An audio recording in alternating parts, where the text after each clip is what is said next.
بسم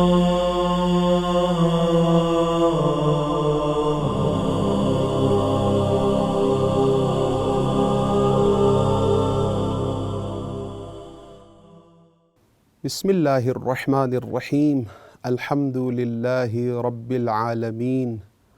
والصلاة والسلام علی رسولہ الامین وعلی اہل بیتہ الطیبین الطاہرین واللعن الدائم علی اعدائہم الی یوم الدین اما بعد فقد قال اللہ تبارک وتعالی فی کتابہ الکریم وَكُلًّا نَقُصُّ عَلَيْكَ مِنْ أَنْبَاءِ الرُّسُلِ مَا نُثَبِّتُ بِهِ فُؤَادَكَ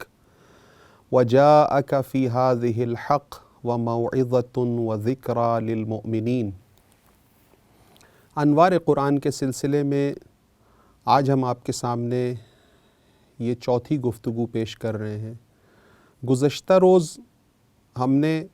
ایک سوال کو اٹھایا اور اس کا جواب دینے کی کوشش کی۔ وہ سوال یہ تھا کہ قرآن کریم کا ایک چوتھائی حصہ گزشتہ اقوام اور امتوں کے بارے میں مخصوص کیا گیا ہے، اور قرآن کریم کتاب ہدایت اور حکمت ہے۔ قرآن کریم کوئی تاریخ کی کتاب نہیں ہے، کوئی علم انساب کی کتاب نہیں ہے، تو قرآن کریم نے اپنے ایک چوتھائی حصے کو گزشتہ اقوام کے ساتھ مخصوص کیوں کیا جبکہ قرآن کریم کتاب ہدایت ہے؟ اس کا جواب ہم نے ایک مثال کے سہارے کے ذریعے سے آپ کو دیا کہ فرض کیجئے کہ اگر کسی جگہ کا قانون ہمیشہ سے ایک ہے، اس قانون کو نافذ کرنے والی شخصیت یا نافذ کرنے والی جماعت ایک ہے، اس کا طریقہ کار اور برتاؤ کا طریقہ ایک ہے، تو وہ قانون اس میں چاہے افراد جتنے بھی بدلتے رہیں، جتنے بھی نئے آتے رہیں، وہ ان کے لیے گزشتہ افراد کا عمل اور طرز عمل وہ ایک ہدایت اور ایک عبرت کی حیثیت رکھتا ہے۔ اگر حال میں پڑھنے والے، حالیہ زمانے میں پڑھنے والے طلاب ایک تعلیمی مرکز میں، حالیہ زمانے میں پڑھنے والے طلاب اگر ان کو اپنے سے 20 سال پہلے والے طلاب کی حالت کا علم ہو جائے اور ان کے ساتھ ان کی سرنوشت، ان کا انجام، ان کا طرز تفکر، ان کا طرز برتاؤ اور اس کے نتیجے میں ان کے ساتھ ہونے والے نتائج جو برآمد ہوئے اس کا علم ہو جائے، تو یہ اس کے لیے باعث ہدایت اور حکمت رہتا ہے۔ چنانچہ قرآن کریم نے ایک مقام پر ارشاد فرمایا کہ ہاں، دنیا کا نظام اسی طریقے سے ہے کہ دنیا کے نظام میں جو قوانین الہی حاکم ہیں وہ روز ازل سے لے کے روز ابد تک وہ قوانین ایک ہی جیسے ہیں۔ چنانچہ قرآن کریم نے اشارہ فرمایا کہ وَلَن تَجِدَ لِسُنَّتِ اللَّهِ تَبْدِيلًا، آپ کبھی بھی خداوند متعال کے قانون کو تبدیل ہوتا ہوا نہیں دیکھیں گے۔ چنانچہ خواہ یہ بنی اسرائیل میں یہ قانون ہو، خواہ امت محمدیہ میں یہ قانون ہو، قانون توحید ایک ہی قانون ہے۔ اگر خداوند متعال نے یہ فرما دیا کہ وَإِذْ تَأَذَّنَ رَبُّكُمْ لَئِن شَكَرْتُمْ لَأَزِيدَنَّكُمْ وَلَئِن كَفَرْتُمْ إِنَّ عَذَابِي لَشَدِيدٌ، تمہارے رب کا یہ اعلان ہے کہ اگر تم شکر کرو گے تو تمہاری نعمتوں میں اضافہ ہی اضافہ ہوگا، اور اگر تم کفران نعمت کرو گے تو پھر یہ جان لو کہ میرا عذاب سخت ہے۔ یہ قانون اگرچہ قوم بنی اسرائیل میں آیا تھا، لیکن یہ قانون تا روز قیامت چلے گا۔ ان احسنتم احسنتم لانفسکم وان اسأتم فلہا، اگر تم انسان اچھائی کرو گے،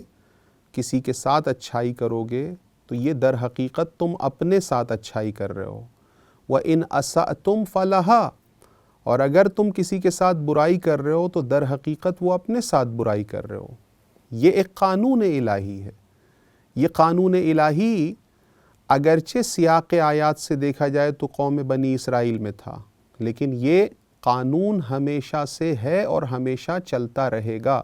زمانہ کتنا ہی بدل جائے لیکن انسان چاہے وہ حضرت آدم کے دور کا ہو، چاہے وہ حضرت خاتم کی امت سے ہو، لَإِن شَكَرْتُمْ لَأَزِيدَنَّكُمْ، اگر شکر کرو گے تو نعمت میں اضافہ ہی اضافہ ہوگا، اگر ناسپاسی کرو گے، اگر کفران نعمت کرو گے تو یہ نتیجہ برآمد ہوگا۔ اسی طریقے سے جس آیت کو ہم نے سرنامہ کلام بنایا، وہ آیت غور کیجئے، ملاحظہ کیجئے، وہ آیت قرآن کریم کی ان آیات میں سے ہے جس میں فلسفہ تاریخ کو بیان کیا جا رہا ہے، یعنی وہی سوال جس کو ہم نے اٹھایا تھا اسی کا جواب وہ یہ آیت دے رہی ہے۔ ہم نے عرض کیا تھا کل کہ ہم قرآن کریم کی روشنی میں آپ کو یہ بتلائیں گے کہ قرآن کریم خود سے اس امر کی کیا وجہ بتلاتا ہے کہ اس نے 1/4 حصے کو گزشتہ امتوں کے بارے میں مخصوص کر رکھا ہے۔ تو ایک جگہ پہ ارشاد ہوتا ہے پیغمبر اکرم کو خطاب ہو کے کہ وَكُلًّا نَقُصُّ عَلَيْكَ مِنْ أَنْبَاءِ الرُّسُلِ مَا نُثَبِّتُ بِهِ فُؤَادَكَ، اے حبیب دیکھ لو کہ ہم یہ جو ساری کی ساری تمہیں گزشتہ امتوں کی خبریں ہم بتا رہے ہیں، سنا رہے ہیں، یہ وہ خبریں ہیں کہ جن کے ذریعے سے ہم تمہیں ثبات قلبی عطا کرنا چاہ رہے ہیں، ہم تمہیں تسلی بخش بیان دینا چاہ رہے ہیں، ہم تمہیں ثبات قلبی ما نثبت به فؤادک، ہم تمہارے دل کو ثبات عطا کرنا چاہ رہے ہیں کہ دیکھو تمہارے ساتھ جو واقعات تمہاری قوم سے پیش آ رہے ہیں، وہ درد، وہ رنج و محن کہ جس کا تمہیں سامنا ہے، کوئی تم پہلے نہیں ہو جس کا تمہیں سامنا ہے، بلکہ ہر فرستادہ الہی جس کو بھی ہم نے اپنا نمائندہ بنا کر ایک قوم میں بھیجا، اس کو اسی طرح کے الزامات دیے گئے، طرح طرح کی اذیتیں دی گئیں، تکذیب کی گئی، سحر اور جادو کا الزام لگایا گیا، مجنون ہونے کی تہمت لگائی گئی۔ یہ آپ پہلے نہیں ہیں، تو ہم آپ کو گزشتہ انبیاء کے قصے سناتے ہیں وَكُلًّا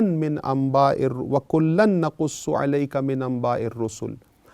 ہم اپنے رسولوں کی خبریں آپ کو ہر وہ خبر دیتے ہیں کہ مَا نُثَبِّتُ بِهِ فُؤَادَكَ، جس کے ذریعے سے آپ کے دل میں ایک ثبات اور ٹھہراؤ اور اطمینان پیدا ہو جائے۔ گویا پہلی حکمت گزشتہ امتوں کی خبریں اور گزشتہ امتوں کے واقعات، اگر حضرت موسیٰ کے واقعات بیان کر رہے ہیں، اگر حضرت ابراہیم کے واقعات بیان کیے جا رہے ہیں، تو پہلا ہدف ہمارے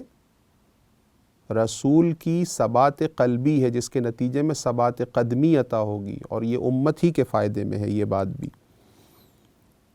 دوسری جو حکمت بیان ہوئی، اسی آیت آگے بڑھتی ہے اور فرماتی ہے وَجَاءَكَ فِي هَذِهِ الْحَقِّ، اور اس کے علاوہ اے حبیب ثبات قلبی کے علاوہ ہر قصے میں حق کی کئی نشانیاں آپ کو بیان کی جاتی ہیں، حق کی بات بیان کی جاتی ہے، حق کے قوانین بیان کیے جاتے ہیں۔ القصہ جو بھی چیز حق کہلاتی ہے، چاہے وہ توحیدی عقائد ہوں، معاد کے متعلق گفتگو ہو، نبوت کی بات ہو، یا قانون الہی ہو، یا کوئی حکمت ہو، وہ حق ہم اس کو اور آئندہ اس کو تھوڑی ہی دیر بعد اور اس کو کھولیں گے۔ وَمَوْعِظَةٌ وَذِكْرَى لِلْمُؤْمِنِينَ، آیت تیسرا اور چوتھا ہدف جو بیان کرتی ہے کہ ہم گزشتہ انبیاء کے قصے اس لیے آپ کو بتا رہے ہیں تاکہ اس میں مومنین کے لیے ایک یاد دہانی ہو، مومنین کے لیے ایک پند و نصیحت ہو، مومنین اس سے پند پکڑیں، نصیحت لیں، ان کو یاد دہانی ہو کہ جس طرح سے اس امت نے اگر نافرمانی کی تو کس طرح سے ان پر عذاب ہوا، ان کو ہلاک کر ڈالا گیا، اسی طرح سے کہیں ہم نافرمانی کا شکار ہو کے انہی کی سرنوشت اور انہی کے انجام سے دوچار نہ ہوں۔ تو موعظہ اور یاد دہانی یہ دو اہم عنصر ہیں گزشتہ اقوام کے واقعات کو دہرانے کے لیے. جو اس میں ہمارے مد نظر جو بہت اہم چیز ہے وَجَاءَكَ فِي هَذِهِ الْحَقِّ، اور اے حبیب یہ جو ہم نے تم کو اتنے انبیاء کی داستانیں بتائی ہیں اس میں تمہارے پاس حق آن پہنچا ہے، چاہے وہ توحیدی مسائل میں ہو، چاہے وہ قوانین الہی میں ہو، چاہے وہ حکمت نظری کی صورت میں ہو، چاہے وہ حکمت عملی کی صورت میں ہو. تو 4 اہداف اور فوائد اس آیت کی روشنی میں ہمارے سامنے آئے. نمبر 1، پیغمبر اکرم صلی اللہ علیہ وآلہ وسلم کی حوصلہ افزائی